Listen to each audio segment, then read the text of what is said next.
Good morning, everyone.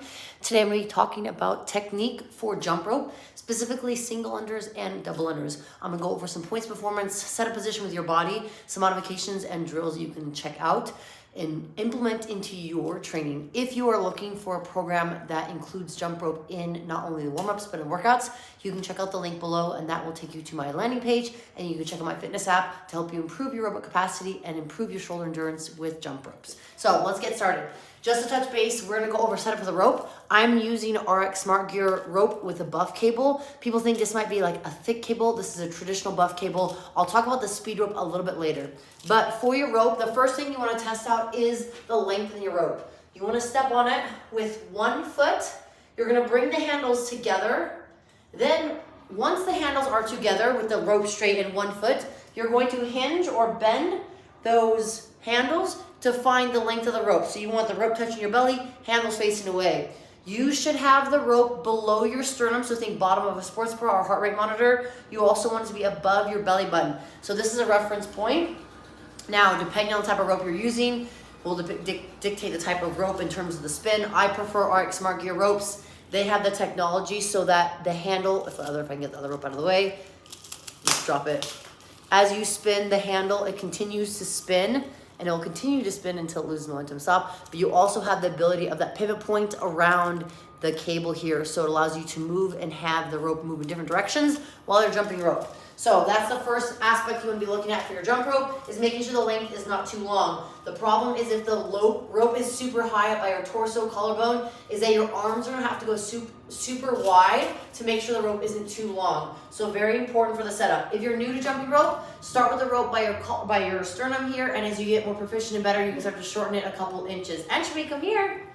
Anchovy's trying to get away. All right, so as we get at set position, think feet underneath your hips, right? So if you're bounding, if you just jump a couple inches here, jump a couple feet, your feet are directly underneath your hips. I have about 1 inch or so between 1 foot and the next. My elbows are gonna be back behind my rib cage.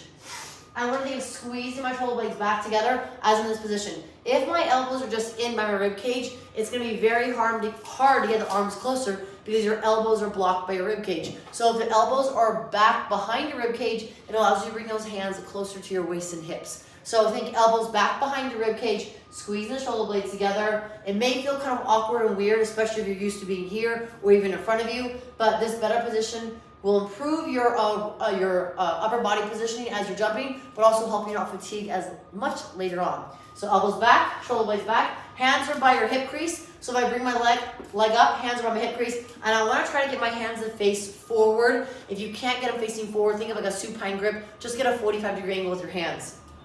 These ropes are designed so that you have a little bit of turn here. So my thumb, will go on one side, and then my fingers wrap around, and the rest of my fingers just kind of relax. You want to try to use your first finger and your thumb as your main 2 contact points, then the rest of the hands wrap around. So as I go to jump and bound, if I just jump in place, I'm bending at the knee and hip slightly. I don't want to pike or donkey kick. So just think of bouncing kind of like in a small trampoline, excuse me.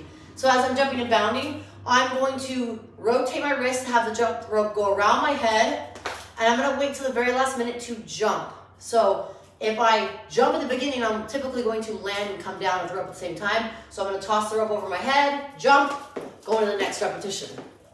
And then I find my rhythm. So for that first one, I know that was kind of weird in the beginning, but as that first one starts, I wait, jump, and then I find my rhythm. So as I'm jumping, I'm trying to rotate at the same time here. Notice that my elbows are back on my rib cage, hands are on my hips, and I'm rotating my wrists. Think of flicking my hands as if there was water on them to get them off. So it's a slight rotation of the ribs. Now this is just single unders, obviously, depending on the type of jump rope you do. If you're doing more CrossFit training where you're doing double unders or even triple unders, you're going to have to jump a little bit higher and have a faster rotation of the rope. But these points of performance and these foundational setup positions are very important. So you want to think of a nice smooth rhythm as you jump. You want to wait for that rope to pass over to front of your body before you jump. You also want to make sure your elbows are back by your rib cage, hands are by your hips. Something to think about too is to listen for that jump rope or skipping rope, whatever you want to call it, to hit the floor as you go into that jump. So I'll not talk to you, you can hear it. So it hits, then I jump. Hits, jump. Nice and easy. Now as I go into my double unders, I'm going to have to bound. away from the floor a little bit more. So I'm gonna be a little more aggressive in my jump, but I'm not trying to go necessarily faster with my feet. It's the same tempo, but I'm just going a little higher, right? Think of a metronome in terms of the ticking back and forth, right? It's tick, tick, same process in terms of going the back and forth, but now it's gonna be a little bit of a bigger tick back and forth. So same for my jump, instead of single under, double under. So I'm just finding a little bit higher jump. It's gonna be the rotation of my wrists that is going to speed up the transition of the rope over. So a double under is essentially 2 jumps per rotation, if that makes sense.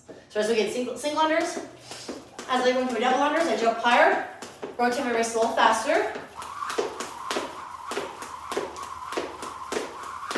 Now I know it might look super easy. I've been doing double unders for whatever, since 2011, so a lot of years. I used to be very horrible at these movements. This movement, it was one of my worst movements, but I had to practice a lot, work on my technique, change my rope a little bit, and I've been able to improve. So if you're starting out, be patient, trust the process, look at your position and techniques, right? Like I said earlier, if you're looking for a coach to help you get better with your jump rope, I have jump rope programmed, double unders programmed as my warm-ups, as part of my workouts, and sometimes part of accessory work in my workout of the day program. You can pick and choose any element and work on it. I also have a specific double under warm up that would be great for you guys if you're looking to improve your capacity as well as shoulder endurance stamina. You can check that in the link below and download my app and be a part of my community, and I can be your coach. But let's wrap up. So again, set position, everything's gonna stay the same. As I go for my double unders, again, I'm bounding a little bit higher. I'll try to talk and position myself at the same time. So I'm rotating the rope a little faster. I'm bounding. Notice that my knees are bending, ankles are flexing, and I'm pushing into the floor. It's gonna be very easy to feel like your hands are gonna wanna pull away, but that's why you gotta keep your hands close. Keeping your hands close will allow you to keep the positioning the same every repetition, but also help you maintain those elbows back. If your arms go out, your elbows are gonna come forward, and then the rope's gonna get a little shorter. Now, before I wrap up, like I said, this is the buff cable on the RX Smart Gear original OG rope. These handles are a little bit thicker. They give you a little bit more feedback. I personally feel like when I'm jumping rope. So I train for the most time with this buff cable. So you can kind of see there's the cable, then the plastic covering on top. There are also speed cables and different handles. This is the RX Smart Gear free, I can't talk, Evo free rope, right? So you can see here, RX Smart Gear, Evo free. These handles are a little bit different, a little bit smaller. The cable you see is a little bit smaller. So this cable can be beneficial. Technically speed rope, it will be a little less taxing, but if you're just starting to learn single unders or double unders or just trying to jump rope, this can be difficult because it's very light. You may not be able to feel that feedback. When I jump rope with my buff cable, then I come to my speed cable, I get thrown off. So hopefully I can demonstrate these right away. I jinxed myself. So again, single unders here, right? So it's a little bit lighter, so I have to know my tempo now in terms of how fast I'm gonna rotate my wrist. Jump is still the same. Rotate my wrist a little faster, bounding away from the floor. Noticing that I'm still keeping my elbows back, hands on my hips. Now my hands come a little bit away as I go to jump rope. This rope is the same length as my other one in terms of between my belly button and my rib cage. I did a workout earlier with this rope and I knew that it was gonna be a taxing workout, so I went with this. But again, I've been doing this for, what's 2023, so 12 years now. 11 years, 12, I can't do math. So again, more challenging if you're new to jump rope, so recommend saving the speed rope for later. If you are just starting out, use that buff cable. It'll give you a little more feedback. It'll help you feel the timing of the rope coming over.